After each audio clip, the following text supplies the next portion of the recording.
2026 বিশ্বকাপ বাছাই পর্বে ব্রাজিল এখন পর্যন্ত খেলেছে 6টা ম্যাচ।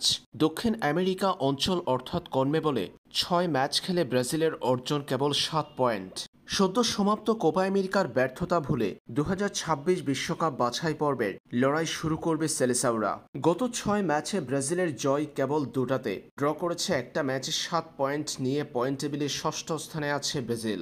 48 দলের বিশ্বকাপে 6 দল দক্ষিণ আমেরিকা থেকে সরাসরি খেলবে বিশ্বকাপের মূল পর্বে। ব্রাজিলের হাতে এখনও বাকি আছে 12টা ম্যাচ, যে 12 ম্যাচের যাত্রা ব্রাজিল শুরু করবে সেপ্টেম্বরে। ফিফার উইন্ডোতে 2 ম্যাচ খেলবে সেলেসাওরা। সেই 2 ম্যাচে ব্রাজিল মুখোমুখি হবে যথাক্রমে ইকুয়েডর এবং প্যারাগুয়ের বিপক্ষে।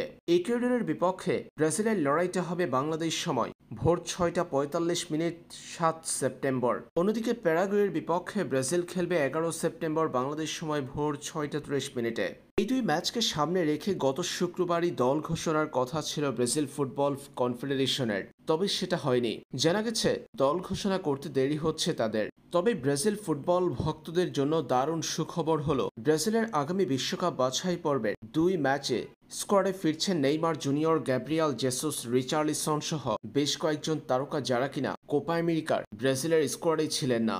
এরই মধ্যে আর্সেনালের হয়ে মাঠে নেমেছেন গ্যাব্রিয়াল জেসুস। নেইমার জুনিয়র আছে মাঠে ফেরার চূড়ান্ত প্রক্রিয়ায়। আল হিলালের হয়ে হয়তো মাঠে নামছেন না তিনি।